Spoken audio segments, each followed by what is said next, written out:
Okay. Are you ready to rock? Okay. So. Is this? We really did start already. I mean, I don't think we did instruction, or this is like a cold open. Like this is how we open. This is just how we. Now that we're zooming, might as well make the whole thing the open, and then we don't even have to. We'll do the outtakes, but it's intakes. There is no open. It's the Zoom is like 24/7. Got it. I've been thinking about Zooming my whole life now. I'm on Zoom so much every day between yeshiva and then I learn with some guys privately. I'm on Zoom like half the day now, and I'm really thinking about Zoom. I now before I go to sleep, I put the Zoom on myself and I go to sleep. And that's how I Zooming the whole day. It reminds me of one of the great moments in cinematic history, the movie The Truman Show, if you're familiar with it. It was an absolute... My kid saw it and told me about it, and we're very into it. The whole... Yeah. I mean, it's just to teach lessons about, and again, just that someone's always watching, someone's always looking out for you, someone's always pulling the strings even when you don't realize it. I mean, there's a great Jewish lesson in that movie that for us to look at how we should really be looking at our lives. We're all to a certain extent in the Truman Show. So that's what you're doing. You're gonna have the Rabbi Spiro show on Zoom. It's great. I love it. But I thought you were going to say a big moment. It was a moment in the end. One of the tragic movies I saw when I was a kid. I don't like to talk about it too much. It makes me cry. And The Karate Kid, when he cheated at the end and did that illegal kick and knocked the other guy down. One of the to me just an absolute. He stole the championship, and that's why I hate that movie. To me, it's he bullies the Cobra Kai the whole movie. I thought you were going to talk about that sad moment at the end when he did the kick, but okay. We're not. Those people do not understand The Karate Kid. They watch it and they're like, "Yeah, it's about a kid. He's being bullied. He beats Cobra Kai." It's the opposite. The Karate Kid is a tragedy, and it's about a kid who is a loser and a bully and mean, and he gets his way. And it really should be an anti-bullying movie, in my opinion. But whatever, it's a separate discussion. Got it. And Mr. Miyagi's just a communist, right? Mr. Miyagi's a bad guy. Yeah, got it. Okay, good. What is he? He's a ninja, and he comes along, and he's this little cry kid. He's beating him up and throwing him around the room. As an adult, I also thought that was very improper. Yeah, it was very. That was a very bad musar. That whole everything about the Karate Kid. I hear. By the way, our connection seems to be a little choppy today. Are you seeing me? Are you getting me chopped up, or am I just getting you a little chopped up? I'm getting you beautiful. Okay. Hope it'll work itself out. Now we just upgraded our internet here at the Landis headquarters with all the homeschooling that's going on. So just want to make sure that everything's working as it's supposed to. So my house is not so bad because both my oldest son, Yagdil, is on the phone, and David and Tel's on the phone, and my daughter in seminary. Seminary is also on. I'm trying to think. I think part Zoom, part on the phone. Mm-hmm. Their seminary got very serious. Like, okay, now no one can miss a class. You know, so like they start like early in the morning, so whatever. But my daughter told me I should say this out public. The girls like put their phones, sign in for the class and then go to sleep. Yeah. So with realizing that this is and for the long haul, the academy actually switched starting this week, starting Monday, from phone call to Zoom. They give out Chromebooks to all the families, and right. and Yavna is requiring the girls to be in uniform. They have to even daven with Zoom on, so they know that really? they're trying. Look, I gotta give them credit. They're trying to create an atmosphere as similar to school as possible. I actually asked an interesting title. Sorry, go ahead. It's very hard to do. So my wife just got a Chromebook. My wife teaches is a kindergarten teacher at the academy. So she's doing now. She's not doing kindergarten. She's doing Kriya. She's practicing Kriya with different kids. But also, we got a Chromebook. She can do it on Zoom.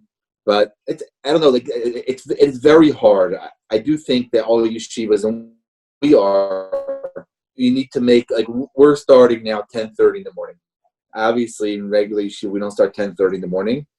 I do think there needs to be allowances And I saw Rav Gershon Edelstein or Shiva Ponovich. She gave a shmuz and talked about now is a time for parents and mechanchen to be a little bit easier, because it's as much as we can try to make life normal, but I don't think that we could. So I think we have to give a lot of rope to it. That's my humble opinion. Yeah, I hear that. No, I agree with you. And look, they are, at least for the Yavna girls, they're starting, I think, at 9:45. My son also, because she was trying, but it's, it's hard. Look, I asked an interesting shaila last night. It's an interesting thing for us to discuss here. I want to see how you're dealing with it, both as a parent and as the head of a Moshiach Torah, of an educational institution in our community. I asked the shaila about tuition. Now, some people might be asking, like, what, am I still responsible to pay full tuition? Do I ask for tuition break now? I asked it a little bit differently. I said, can I now take part of my tuition from Meiser? That, at least, definitely for my son's yeshiva, it's a much smaller institution than the Hebrew Academy, with less communal support or federation support like the Academy has. But so I want to still support the school because I want to be there when all this ends for my son. But be it as it may, he's not living there, first of all. There's no room and board. There's, while he's learning with his Rebbe for an hour or two a day, they're trying to do some secular studies. It's a fraction of what he gets there. So I said, can I take, I want to keep my commitment to yeshiva, but I can at least take maybe like 75% of it or 80% of it from Meiser, because it's really tzedakah at this point. And I think we're good. Yeah. So I had a discussion with Rabbi Spitz, with my neighbor, and he said, yeah, for sure. He said, look, you're being a tzaddik. You could ask for hanacha. You could really go and ask to not pay tuition, or not pay full tuition right now, but for sure, whatever you're paying above what you assume you're getting in services at this point, that can be tzedakah, can come from Meiser. I agree. So I'm like on both ends. Like on the one hand, we're it's almost May 1st. May 1st is when we run all the credit cards and cash a lot of the post-dated checks we get. And we've had a couple of parents who said, and we're totally not, and they're not going to be cashing their checks or running their credit cards because they can't afford it. But those who do, we appreciate it. And so I'm trying to do the same situation. Like my son, he's in Yagdil. So yeah, he's doing a little bit on the phone, and even now, he's doing charusas on the phone. So he's not in the dorm in Yagdil. He's not getting food from Yagdil. He's not getting. But so I'm still paying the tuition to Yagdil, and I'm still paying the seminary tuition that my daughter has. I'm still Maish and Tells. So yeah, we'll have to see how long this goes. Right now, Baruch Hashem, we're able to do it, and hopefully, Shiva. Also, most parents are continuing, which we greatly appreciate. But also, no tinies and parents who can't. I understand some people are really struggling now. Right. But so I think, in my opinion, the base I run Lakewood done a couple of this kid already. What to do with play groups and things like that. I think parents should definitely endeavor to do their best. Those who are unable to do their best, I think there's obviously room in halacha for hanachas, for only taking what you're getting. Like you said, but you definitely can take from Meiser money. You have to meet the Pasha. So yeah, it's a tough situation, but yeah, it's just that's and that discussion alone, you understand the economic struggles that people are having, because when in one sense, like we've talked about in previous episodes, there are many wonderful things coming out of this situation, for everyone who's staying healthy. But it's that's the strain on the economy right there. That if people, we're talking about nonprofits, about Moshiach Torah, about schools, but you're also not out shopping or doing whatever you usually do. So that's the trickle down economics right there. I know the simcha industry is Pasha getting killed. Yeah, I feel bad for these guys. It's very, very tough. And look, a lot of these things will change even forever. When people realize all of a sudden you can have a wedding with 20 people and broadcast it on Zoom and everyone's just as happy, then what's that going to mean for the future of smorgasbords and big weddings and big fancy weddings?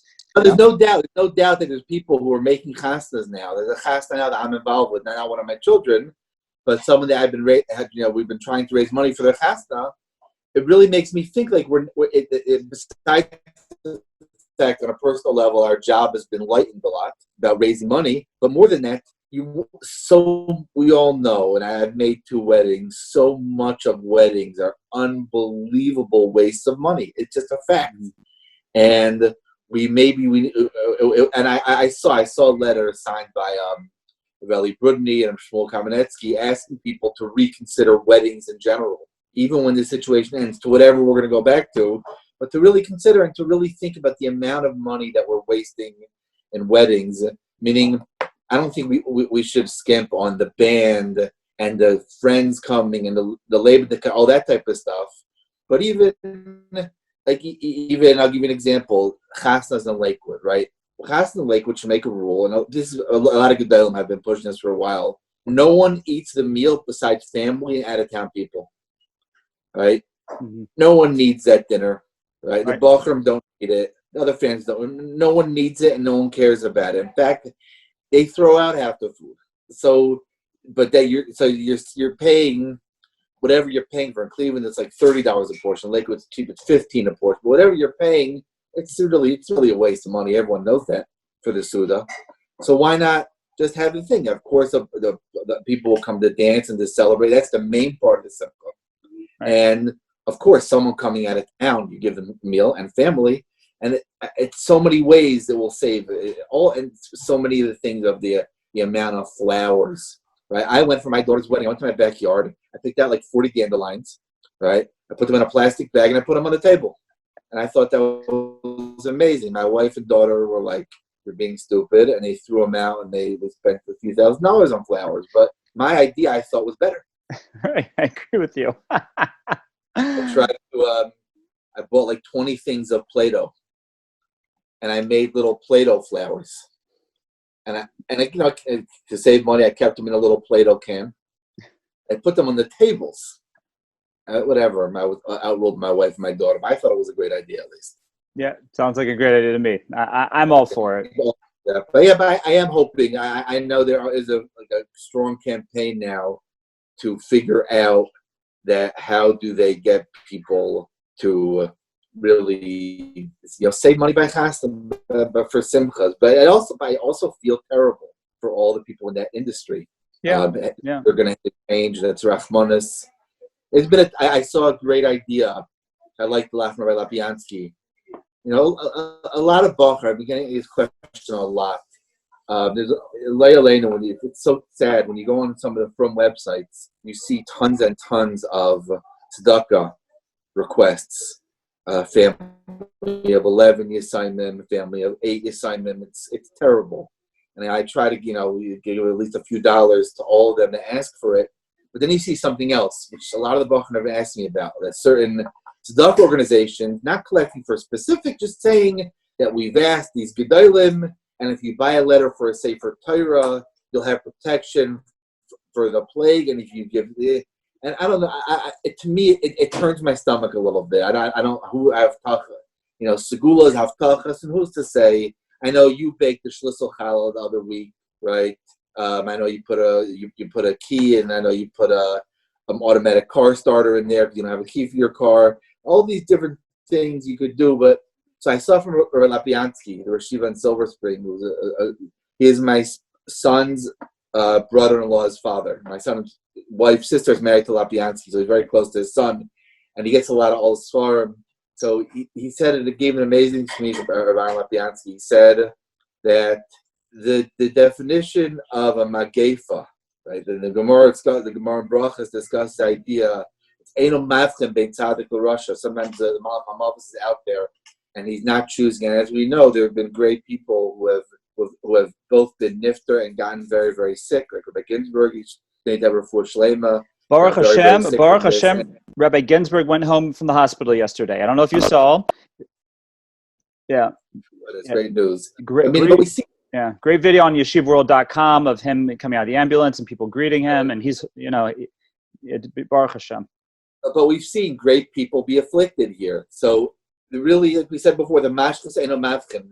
The structure is not true. So Rabbi Lapiansky said, so what is our avodah then? Our avodah is, he goes, the idea of a skula now, he said, it's really silly because it's against the idea of what we're trying to accomplish. What we're trying to accomplish is, this is a moment of pachad, and a moment of extra tefillah, but not tefillah, not chusn where we say, I want to do this to protect myself. It's not why we're doing it, because we don't know what's happening. Just a time when Klal Yisrael needs more tefillahs and to get us out of the situation. That's our goal.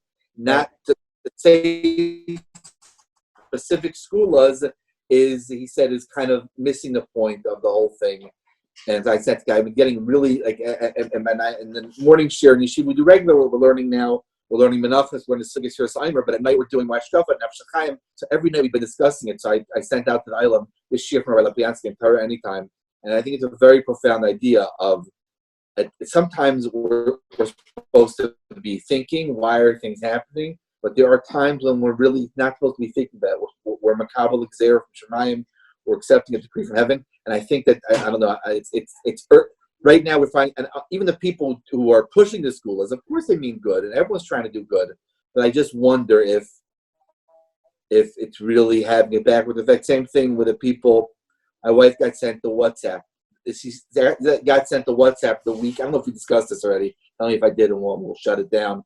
The week of the first Shabbos in where we were in quarantine. So this person sent her a WhatsApp that, this is the just like a chasna and kala can't see each other a week before the chasna. This Shabbos is the week before the simcha. Next week Moshiach will be here. Ever get your dancing shoes ready? That's what the WhatsApp said. There's been a lot of similar WhatsApps like that and messages going around. That to me they're horrible. I think these messages are horrible. I know people don't mean it to be so. Right. They're horrible because it's the idea of, first of all, a week passed. Is Moshiach here? And all it does is it breeds disappointment. And the story of Chaim Tzanzer, it was in Chodesh Tachlis Hashem. There's nothing new under the sun. In the days in the late 1700s, early 1800s, there were some Hasidim who were saying Moshiach was coming soon for sure. They had rayas. The Chaim Tzanzer told Hasidim, I give you Avtach, I'm promising you, Moshiach is not coming in the next year. So his Gabbai said to him, how can you make such a promise like that? Maybe he will come. The Chaim said, of course he might come. He said, but this way, if he comes, no one will care what I said. They'll be happy Moshiach came, not going to remember. Chaim Halberstam said, don't worry, they'll forget. Because if he doesn't come, no one will be disappointed. Right. So I think we're a very delicate state right now, right? It's not a coincidence that Shabsai Tzvi, historically, when did Shabsai Tzvi come? Right after Tashvatat. Klal Yisrael was in a very, very vulnerable state. Mm-hmm. And I feel now we're vulnerable. I feel myself. We spoke last week about my nightmares, my bad dreams. Last night I could not fall asleep for the life of me, just thinking. And I think we're in a lot of people are in a vulnerable state. So to dangle these ideas, this is the week of separation. This is the Cheder Yichud. I think we need to be very careful about giving false hope. We have to believe in Hashem and it's happening from Hashem, but not give false hope, not give foolishness. Yeah, and it's look, I was reminded in this area of thought of the very famous Viktor Frankl book, Man's Search for Meaning, where he also he was not coming from a Torah perspective, he was coming from a psychological perspective about how detrimental and dangerous doing things like this are. The story that I remember, I've been through the book a few times. I remember from the first time how much of a ratio it made on me, that someone in the camps with him had a certain cheshbon that liberation was happening on a certain day. And as it got closer and closer that day, the person was ecstatic and getting ready and said, it's going to be next Tuesday, whatever it is. And the day came and passed, and sure enough, that was not the day, right? That was not the day when the camps were emancipated. The camps were freed, and the man died 2 weeks later. Because he set everything on this whatever cheshbon he had on his false hope that it was right around the corner, and it came and passed, and literally 2 weeks later he died. The saddest part of the story is that this whole incident took place in April of 1945, literally a month before the camps were emancipated, right? But it's important for us to look at the challenges and understand the challenges and understand just that we are in the hands of the Ribono Shel Olam at this point, that when everything is stopped, we are completely in the hands of the Ribono Shel Olam. As we talked about last week, the whole idea of Ani Avdecha Ben Amasecha, Right. to the Moshiach, that's where we are. Right. The power of hope is so powerful. And I would be clear, we're not Chas v'Shalom saying we shouldn't have hope. Of course we should have hope. We should always have hope in Hashem. But both of us, people who love Jewish history, know that it doesn't always come in the time that we assume it's going to come. Right? The hope does not. Back to the Shabsai Tzvi story, the devastation after Shabsai Tzvi, the disappointment. We had a few Meshugayim who said, after he converted to Islam, said, no, he's still Moshiach and all this nonsense. He's going to get the Nitzaitzah, say all this stupidity. They actually found some tefillin from that Kufa, and in the tefillin, next above the Shema Yisrael, there was a turban. And that's how the Shabbat Tzvi drew their tefillin, wrote their tefillin. Mm. But that was a very small amount of people, small amount. Right. The average person, the people were devastated. They said it was a tremendous yish in the Jewish community, sadness, like a pall of darkness fell over the communities, and they couldn't snap out of it because of the destroyed hope. Losing hope is mamish, is one of the worst things. I think, and that's why I think these things, other people are well. But I think their intended consequences that we're going to get chizuk from it. I think it's in the end of the opposite. That people just feel another WhatsApp, another WhatsApp telling me Moshiach is coming, or an email chain about Moshiach coming, and it becomes foolishness. And if I care, instead we have to have hope. Hope is literally our lifeblood, but at the same time, in a realistic sense. Yeah. And look, it's even in Yonah Dioma. I know we steer away from politics in this podcast, and so as long as I say we steer away from podcasts, it's like saying Shabbos Nishkaret, and then I can say something political. I would steer away from politics in this podcast. But today is Hey ER, and I gave a shir last night based really on the Gemara Kesuvos, the famous Gemara of the Shalosh Shavuos, the three vows that the two that the Jewish people took, one that the Umas Olam took when at the time of Chorban Sheni, and just talking about the situation with us, Moshiach. So I gave a class last week on Moshiach, on what is Moshiach. We went through the Rambam. It's really a class based on the Rambam, and just so people are clear, like there's a clear checklist here from the Rambam based on Chazal, based on Nevi'im. There's a clear checklist as to what exactly we're looking for and what exactly we're talking about. And then last night we actually connected it to the idea of Yom HaTzmaut and Hey ER in the modern state of Israel, and look, I've said it several times on the podcast. If you want, you can go back and reference on Torah anytime. My class, the magic number is 5. The whole idea about in Pesach, how the Vehevesi and all the Torah on that. But bottom line is, no one, save maybe Satmar and the people who learn the Gemara that way, which that isn't, and that's what I said last night. I said the reason I'm giving this shir, even though this is a politically charged issue, it's an emotional issue for a lot of people. I said I want to point out that within the spectrum of normative Judaism, you do have a wide extreme from the modern Orthodox camp to Satmar, but both camps are basing themselves on Chazal, how they understand Chazal, and their Masorah. So even if we're over here, you cannot disrespect those who are over here, and vice versa, because if you're trying to rely on your Masorah and your tradition that is coming down through the Gemara, through the the Maharal, Rav Chaim Vital, the different understandings of that Gemara that we have, then we have to have a certain amount of understanding and say, okay, that's not my Masorah, that's not my tradition, that's not what I do, but that's okay. And just like I expect you to respect me, not you, Rabbi Spiro, but someone to respect me for not saying Hallel this morning, then I respect those who say Hallel, and I say, okay, you have your Masorah, you have your Rabbanim who you're relying upon, and I've seen their tshuvos and their shtiklach Torah, That's how they learned, but that's not how my Rebbeim learned, and that's not where my tradition comes from. And my tradition also doesn't come like the Satmarav, like Rav Yelish and his understanding of the Gemara. But I think it's important for us to, so number one, just to understand that it shouldn't be such an emotional issue. It should be a Levela Divela Kim Chaim, that as long as you're following a Masorah that is rooted in Torah. Again, I said there's beyond the pale here. I said beyond the pale is, first of all, totally secular. I said to call it, as a nationalistic holiday with that's just not our discussion. That's not a Torah discussion. And on the flip side, I said that Naturi Karta and their approach, I believe, is beyond the pale of normative Jewish understanding.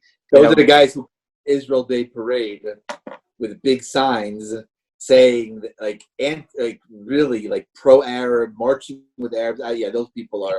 And like the famous story from the Satmarav, it wasn't Rav Yelish, it was Rav Yelish's son, the Satmarav, who was on his first trip to Eretz Yisrael. What? Satmarav nephew, right? So on his first trip to Eretz Yisrael, they said, "Are you going to meet with Arafat?" And he said, "Arafat? Why do I meet with Arafat? He kills Jews." So again, that was what I said was my beyond the pale. The Torah character is, people don't realize it is. My son actually lives near the base medrash in Monsey. They have a little base medrash in Monsey. Yeah. It is a group of 15 people. They are tiny. They are beyond tiny. Even Eretz Yisrael, it's like maybe 50 families of Meir Sharim. It's called El Sarah. I know where it is. It's in Meir Sharim also. A very small shul. Most of the shul, interestingly, in Eretz Yisrael, it's mostly converts. Very interesting. Not surprised. And I want to be careful how I say that. I also did mean like it came out. But scratch that. We'll get that out of the. People, it's not people with a normative. It's not people who have Rabbeim. These are people who did it on their own, and we know that any Jew, a ger bal tshuva. Someone born from anyone has to have Rabbeim. These are people who converted but without Rabbeim. So it's a very dangerous combination. But anyway, so the media sees them, and they have one guy in America named Weiss. What's his first name? Yeah, I know you're talking about. Yeah. And he always says the same thing, that he's representing hundreds of thousands of Jews. So, there's one thing that Goebbels, one of the Nazis, he would tell, he was the head of propaganda. And his one of his arms was Julius Streicher, another terrible Russia. He had a thing. He said, if you repeat an untruth consistently and often enough, it becomes reality. But if you constantly write down, if you keep on saying the same idea, the Jews have lice, the Jews have lice, the Jews have lice, and they spread lice, and you keep on spreading it. He said, eventually, it will be accepted by the people that the Jews have lice and they've stolen the jobs from Germans and they're siphoning money from the government and they got us into World War I. He says, but you have to. They have Roosevelt's ear and they made him get into World War II. You keep on repeating it over and over and consistently, it becomes true. So this guy, Yisrael David Weiss, he keeps on saying that there's 100,000 Jews, and he says it all the time. That you even see it. Sometimes they'll even announce him. So David Weiss, head of the Torah character, he's representing 100,000 Jews, but he's representing 15 Jews, but he's a genius at propaganda. Exactly. And also, it makes for a good news story. When you go to an Israel Day parade and you see 30,000 Jews and you see 5,000 Arabs on this side, okay, that's not so exciting. Then you see amongst the 5,000 Arabs, 15 people wearing Steinmalach and walking around with Palestinian flags wrapped around themselves. Like, hey, well, those guys, which of these pictures doesn't fit in? They're interesting. Let's interview them. That's what the media. You can't believe the media. Like a friend of mine, she once told me, he read an article about from Jews in Newsweek at Yeshiva about the Charedim in Eretz Yisrael, and they got so many facts wrong. He said it was unbelievable. He goes, every other word was a mistake. But he said it makes me wonder. He goes, when I read in Newsweek next week an article about Pakistan, he says, why should I believe one word they write here? He goes, because I see when they wrote about us. He goes, this article is 50% errors and half truth and fantasies about us and crazy things about us. They mixed in the ultra-Orthodox Jews and Meir Sharim and the settlers. That was one of the mistakes they made in the article. How they were in this, everything was wrong in the article. But he's like, why should I believe any word they write about Pakistan or any word they write about, America and the Soviet Union in the early 90s, America and the Soviet Union? Why should I believe one word it said in Newsweek, and I agree with him. But in any case, yes, I agree with what you're saying. We have the spectrum both of Mizrahi through Satmar, all based on Torah. I know an interesting story with a Ruderman. I think I might have told you that one of his Talmidim told a Ruderman, he said, I feel a Natia towards Satmar. So Ruderman said to him, I don't want to vote in Eretz Yisrael. I want to vote in the elections like Satmar doesn't. And Ruderman told him, he said, the Satmar Rebbe was a great person who was a Das Yachid, an individual opinion. And I'm not going to say there were other Rabbanim with him. I'm talking about Gedolim. And he said, Mizrahi, the same thing with Rav Kook and Rabbi Soloveitchik. Very unclear what Rabbi Soloveitchik actually held. It was there also. He said the mainstream opinion is the Chazon Ish, Rav Aaron Kotler, Moshe Feinstein, that opinion in the middle of how, and there's no question that if you look at the amount of Torah, there has not been this many people learning Torah in Eretz Yisrael since the days of Talmud Yerushalmi. Right. The Yerushalmi ended earlier. I think it's about the year 200. Is that correct? When Yerushalmi ended, Yerushalmi is about 350, and Bavli is about 500. So yeah. Since the Yerushalmi is never closed really. That's when they stopped writing. Since it fizzled out. I mean, it just fizzled out. And that's what happened. Right. The community was so oppressed, and it just Yeah, they were so because the Romans and that's why we spoke of before. That's why the Yerushalmi was never edited. They never had a Rabban Savarai. That's why the Yerushalmi, and when the Yerushalmi knows, it's not edited like the Bavli is. It doesn't have the same editing. But since I would say probably the heyday of the Yerushalmi, which was probably at the end, it was very small. Let's say since about the year 200. That's a rough estimate. There has not been Torah in Eretz Yisrael in the last 1,800 years like the Torah we have right now, which is. It's mind-boggling. The Torah in Eretz Yisrael right now, is Baruch Hashem, is the amount of learning, not only the amount of learning, the amount of Talmidei Chachamim is astounding. It's really just the like along the Riboy HaTorah, just right, like right. The Sfarim, the institutes based on Torah ideas that we again, some of these are like some of them are a little questionable, but I try to look again at the positive of all Jews, like Machon Mikdash. Beautiful organization. I'm sorry, I believe it's a beautiful organization and what they're doing, but it's totally something, again, focused on trying to understand one part of the Torah. I forget what the Tchelis organization is called. But then you have Oz V'Hadar, unbelievable art school on the flip side, It's interesting also, a lot of the early Zionists, they explicitly said that they didn't want Torah in Eretz Yisrael, that they didn't want what they called the Galut mentality, and they were vehement that there shouldn't be, and in spite of itself, like someone said, he said, Herzl, I heard this from Rabbi Leff, I believe, Rabbi Zev Leff years ago, that if you read Herzl's dreams, Herzl was a very secular Jew, he didn't know any better, but very secular. His kids didn't have bris milah. He was extreme secular. If you read his dreams for the state of Israel, and you look at the reality in the ground, it's almost everything opposite what he's trying to accomplish, right, in the state of Israel. So it's interesting. By the way, just on that. Worked out. Sorry, we got caught in a bad stream there for a minute. But with all deference to Rabbi Lev Shlita, I always, that was my position, what you just said, and that was my understanding of Herzl up until I read a book right on Rosh Hashanah time called, I've quoted before, How to Fight Anti-Semitism by Barry Weiss. And it's a wonderful book in more ways than one. But in the end, she quotes a poem from Herzl that clearly came from the end of his life called The Menorah. And it's the opposite of all his early writings as far as where he's essentially saying... Hey, that's fine. But you're right, it's not the promoted position of Herzl, that's for sure. That's for sure. What he himself promoted in the first part of his life. I didn't know he did that at the end. Yeah. In other words, it's interesting. This is an issue that if you look, not even in the Haredi world, right? The disagreements between Aaron Kotler and the Satmar Rebbe were very, very harsh. Mm-hmm. The Satmar Rebbe was very angry at Aaron. When he at the end of when Aaron was nifter, Aaron was nifter 64.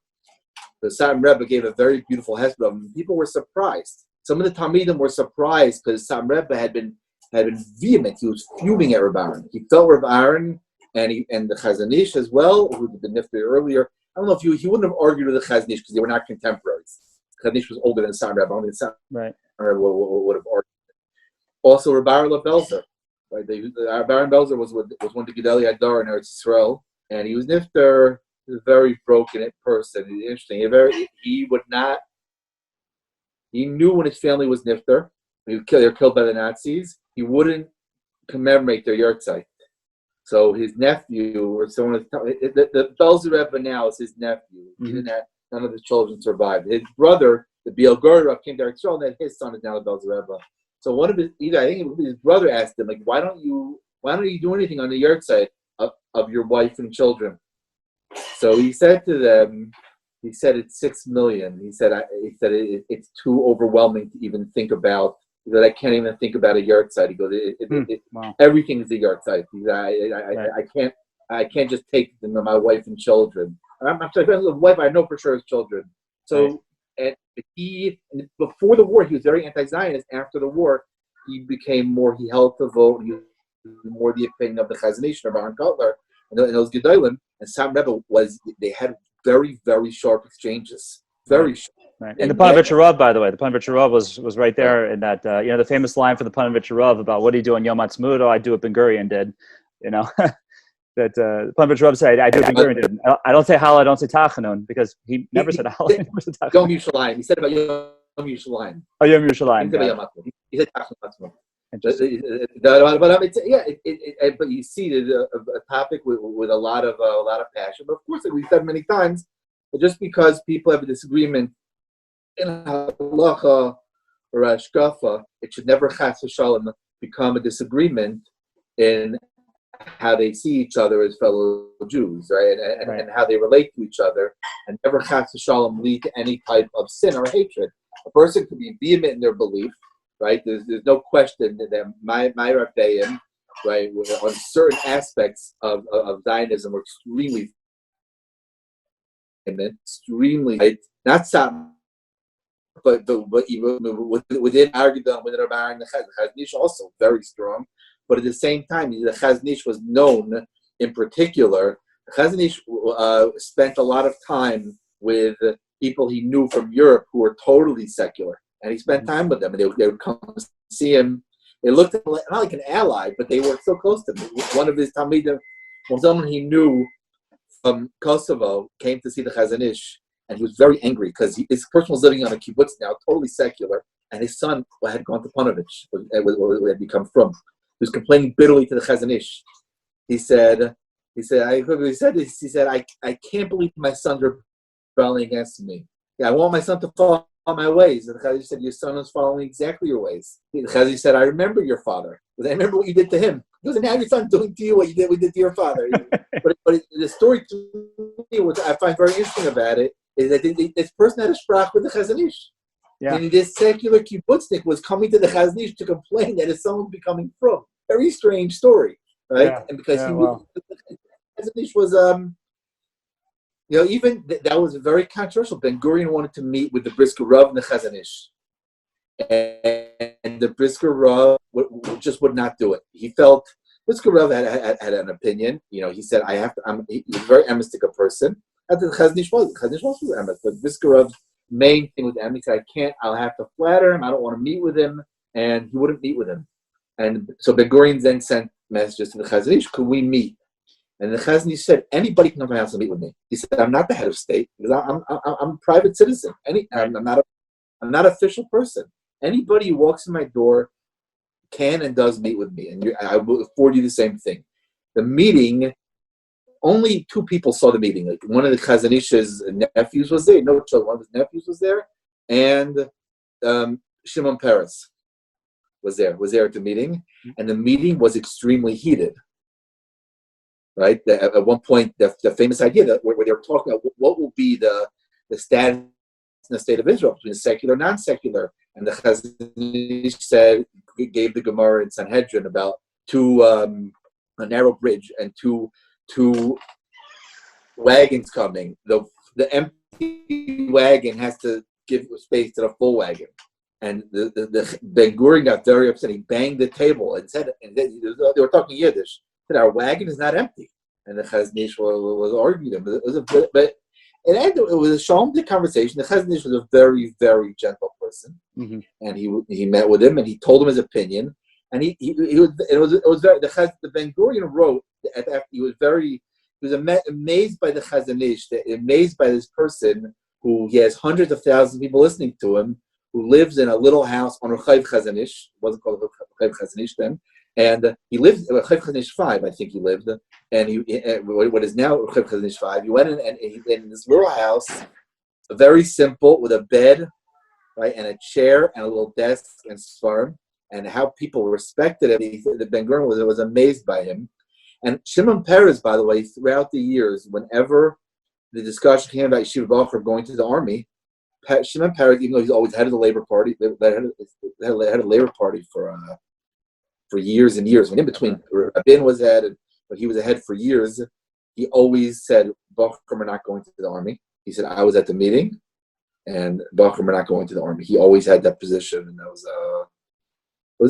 so. Yeah, but I think that our main avodah is that even though we can disagree, even vehemently on these shitas, what does the Gemara say? That the Gemara talks about Talmidei Chachamim who are argue with each other, vehemently argue with each other, and in the end it becomes chaverim, right? Through dibuk hatayros. That has to be. People can argue, and then we can disagree with each other about what Hashem's approach is. But as long as we're arguing, as long as we're trying to figure out what's the emes, what is the actual approach of Hashem, and then that's the avodah, is to make sure that there should never be chas v'shalom. Within the camp of people who are sharmei Torah mitzvahs, people who are fighting for the words of Hashem, in whatever, we're all brethren. I always think back to this. You have to remember Satmar. Satmar is the biggest purveyor of Bikur Chaylim in New York and New Jersey. They do almost every hospital. Right. And their policy is, as long as you're a Jew, they have two requests. You want to take food from them. You're Jewish. That's rule number one. Rule number two is, please tell them you left the hospital, because they don't want to waste money and be sending over meals, and people are not there to be economical. They ask, just let them know the day you leave. There's a way to do it. You can put a slip of paper there and just make sure they know you're gone. But they don't discriminate. So I think that's something that we can learn. So I made this. So interesting. That was an aside to another point I was trying to make. So I'll throw that other point, and then I want to get back to what you just said, because I think it's a wonderful point. But that wherever we are on that spectrum, from Mizrahi to Satmar, again, maybe not Satmar with their understanding of the Gemara, but like you said, we are living in amazing times with the Riboy Torah, with the majority of the world Jewish population in the land of Israel, with seeing the transition go from in 1950, people thought Torah Judaism was dead, and now it's, if you want to call it a movement, it's not a movement, but it's the largest group of the Jews in the world. Not in America, but if you factor in Israel and the whole world, the Torah observant Judaism is the largest branch of Judaism. And again, along those lines, like if we would wake up our great-grandparents and say, by the way, in the year 2020, there's going to be a majority of the Jews in the world living in Israel. There's going to be tens of thousands of people learning Torah on a daily basis. And Israel is going to annex Judea and Samaria, and America's going to be okay with it. Like, they would say, you're smoking crack. I'm sorry. you're off your rocker. So where this is, well, what you're saying, because my grandfather was a crack addict, so I'm very sensitive about this topic about crack. sorry. He was an apple juice addict. Yeah, you're saying a great point. I think you're saying a very interesting point. Yeah, we're living in such unbelievable times. Like I was having a discussion with my father last week. My father's a retired financial planner, and we were talking about some investments and in general, I'm very conservative with whatever little money I have to keep in Vanguard 500, which is an index fund for the S&P 500. And I was saying how, if you look at the S&P 500 over the past 90 years, including World War II, Vietnam War, Korean War, including a lot of tumultuous times, the S&P 500 averages out at 9.5% growth every year. And, it said, but the times we're in right now are so extraordinary that if you had told me I would ever live to see a day where they would pay you to take a barrel of oil, I would have said you're crazy.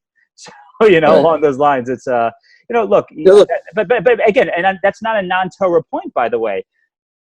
The world is flipped upside down in so many ways right now. It's in positive ways and crazy ways, and ways that we don't even like. What is it like? Where does that play into the process? Like the devaluing of oil. Where does that play? Where's that play in? Well, you can take a few chadgadias and see where the Rebbeinu Shalom's going with that. I mean, a lot of the anti-Israel sentiment in the world is driven by finances. It's driven by the fact that the Arabs sit on a lot of the world's oil, and all of a sudden oil is worthless, right? That's interesting. Yaakov Weinberg once said, he said, when you look at Parshas Lech Lecha and Vayera and the dynamics between Shmuel and Avram, and it says, so he said, if you look through world history, the Arabs had their moments in the 8th century and 9th century, but then they went through a big decline, right? And he said, if you would read that passage to someone, Yadol Bakol V'Yad Kol Bay, right, that they're hands against everyone, everyone's hands against them, also the implication that they're necessary to the world, you would be like, what do you mean? Because it says, but Yaakov said, if you look after 1950, all right, with the rise of Ibn Saud in Saudi Arabia and the oil there, anybody would read that pasuk and say, oh, this is so clear. So what's the lesson learned, right? Also, the Mishnah in Avos, the second paragraph of Avos, what does it say? Al Taimar Davar She'efshar Lishmaya. Don't say something that's you're never gonna hear something. It'll be heard. And this is what we're cycling back to what we mentioned before, the idea of hope. That who would have thought the world would be in such a place? And like I said, if we would have asked our grandparents, my grandfather, he was born in St. Louis in 1914, and his siblings went to the Torah Vodaas, and they were like 7 years old. They were sent to Torah Vodaas in New York. He didn't go. He had scarlet fever, but it was a world to not work on Shabbos was impossible. And my grandfather had a very tough job. He offered credit in African American communities. That's what he did. He'd go to African American communities. Missouri's a southern state. They couldn't get credit. He would offer credit, and they would make payments to him every week. It was really a very, very tough, degrading job. Having to go out every week, doing all those rounds. And you would have told him, that even in St. Louis is not the biggest community, but even in a place like St. Louis, I mean, he saw at the end of his life Kailim and shuls and kiruv organizations and a lot of hatzlacha there. And forget about St. Louis now. Talk about the other cities that are the booming people. This people was a shock. They never would have imagined these people were living in the 1920s, 1930s, barely able to put bread on the table because of the Depression, being forced to leave jobs because of Shabbos. The Frum shuls were literally, Rabbi Emanuel Feldman, it's that line he had, that the sound of crashing in 1940s was all the shuls pushing down their mechitzas. Right. Having a mechitza was an embarrassment. Right, exactly. And to get rid of it, he actually has that story in his book. They took away his mechitza.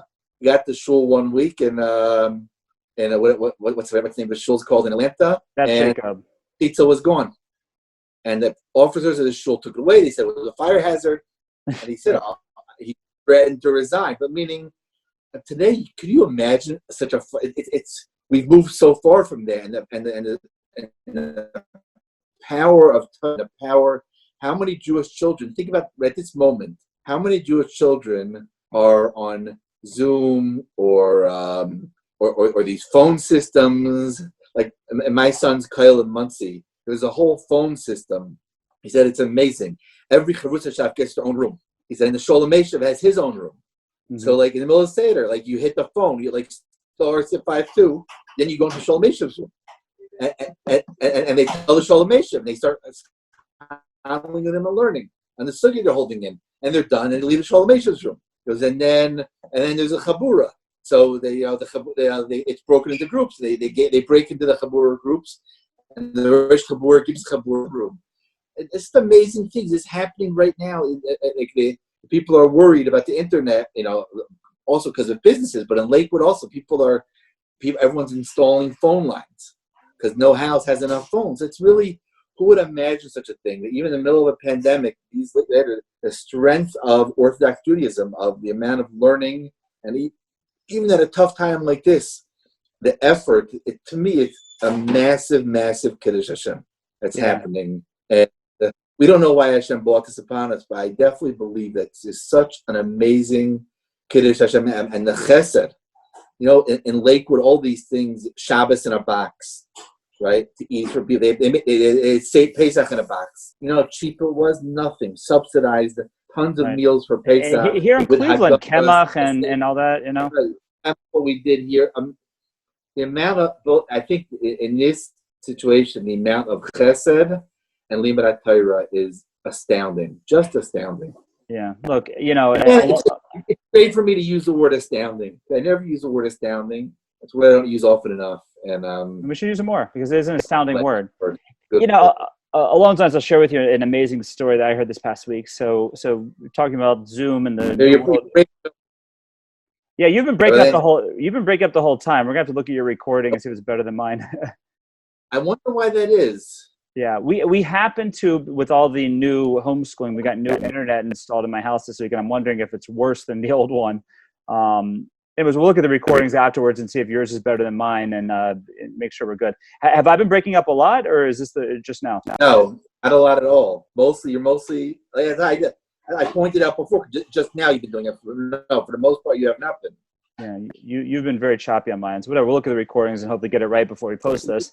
But the last time you'll tell me, I'll email you my my recording. Yeah. So but so one of the things that I think 2 weeks ago or during Pesach, I was at a Zoom bris. Our good friend Menachem K had a baby boy, so I went to the Zoom bris.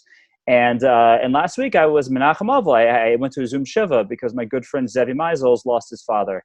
And that's Zevi Meisels, the Cleveland Meisels, same family. So this is just an amazing story. I mean, you know, Moshe Meisels, our good chaver from down the street. So this story is about his great-grandmother. So my friend Zevi, who was sitting Shiva, about his grandmother, about Moshe Meisels' great-grandmother. So she was German, and her husband passed away, I think it was 1931, 1932, right around when my friend Zevi's father was born. So he never knew his father. But the Nifter, her husband, said, you know, he saw the writing on the wall. He saw the rise of Hitler. He said, get out of this country as soon as you can, no matter what, you know, get out of here. And they were very wealthy in Germany, but she literally left everything behind. He said, I think in 1938 or something like that, she got out, and she came to Brooklyn. I believe it was her brother who was their sponsor, and she came to Brooklyn. But in Brooklyn, it was, it wasn't like Brooklyn today, where it's a totally different Brooklyn. So he said for two reasons, it was just a untenable situation. He said, number one, like you were describing before, every job was just 6 days. You know, she'd work for 6 days and get fired because of Shabbos, and that's what people did in those. I mean, Mesiras Nefesh, we can't even imagine that. Literally knowing that every Monday you're gonna have to, or every Sunday you're gonna have to go try and find a new job, or every Monday you got to try and find a new job. But that's what she did. She did that for several months. But for her, the Makah Patish was that her brother was just mocking her for this, for holding on to Yiddishkeit. And she saw that if she stayed in Brooklyn, that it was going to be, it was not going to be good for her kids, for I think it was 3 kids she had. So what she did, again, this is the lady, in Almana, 3 young kids or whatever it is, no money, barely speaks English.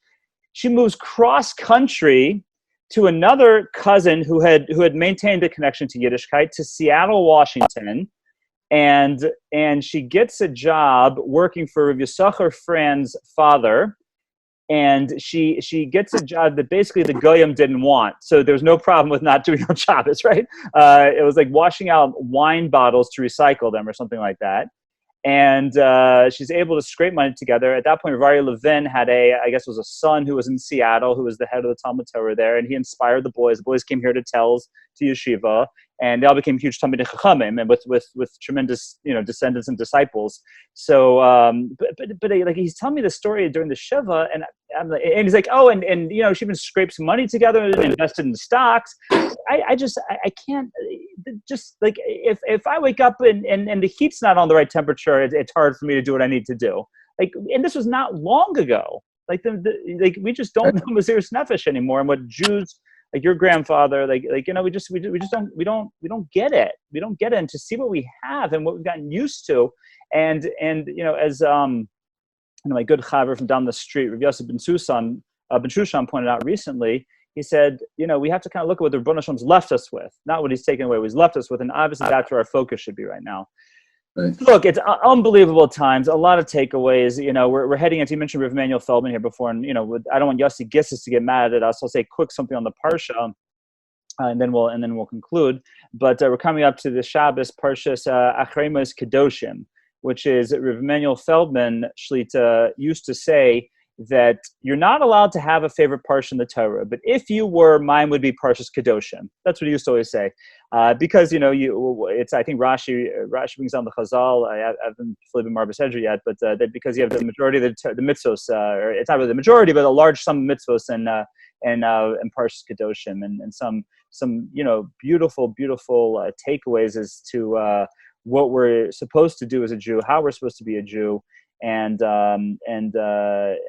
that's what we should see in this week's parsha. But be it as it may, there's the famous lesson right at the beginning, which I think is it's a paramount lesson that we always needed to remember and think about all the time. And it's the first mitzvah of the parsha is Kedoshim Tiyo, Ki Kadosh Ani Hashem Elkeichem. You should be holy as a Jewish people because I am Hashem your God. And famous Machlokes Rishonim over there, Rashi Ramban, as to what exactly this means.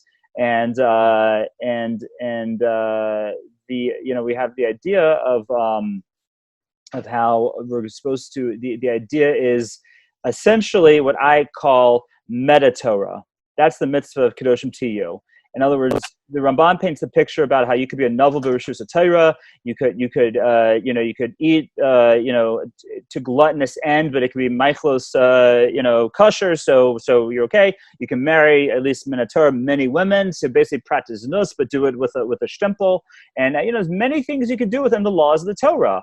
But then the Torah comes and tells us Kedoshim Tiyu. No. The point of these mitzvos is to make you kadosh, is to make you holy. And if you're somehow being sneaky and figuring out how to bend the Torah and still be observant of the Torah, but not be a holy person, then you're doing something wrong. Comes the Torah and says, Kedoshim Tiyu. It says the whole reason I'm telling you to be a Jew, the whole reason I'm telling you to follow these mitzvahs, the whole reason I'm telling you to follow the Torah is you are supposed to be a holy people. You are a mamleches kohanim v'goy kadosh. We are a holy nation. And therefore, we have to remember in everything that we do that the Torah is not there, chas v'shalom, to constrict us or to give us more burden. No, it's there to uplift us and to make us special and to make us holy. So, and as an extension, really, of that idea that the Rebbeinu Shalom runs the world, and if He has deemed something to happen in the world, it is there for us to figure out how to take it and to be kadosh and to be makdish it, because that is clearly what we see at the beginning of this week's second parsha. What it means to be a Jew. Right. So very nice. Okay, everyone out there. Hopefully, by the time we post this, it won't be as choppy as maybe it was on our recording on our live feed. But it came good for me, so it could be really good for me. So hopefully we'll get it, and we just look forward to things could be changing pretty quickly here in Ohio. The state is to a certain extent opening up starting Monday. We don't know yet what that means for most of the Torah. It hasn't been disclosed, but be it as it may, as I believe I said last week, and I'm going to keep saying this, that my main avoda in this time is Baruch Hashem. I've seen this is the best Elul I've ever had right here in April. And I'm trying to make sure that I can hold on to the lessons I've taken, and I hope that you'll do the same. And we'll look forward to talking to you more next week. And in the meantime, a big old fat welcome to the guest. Welcome to the guest.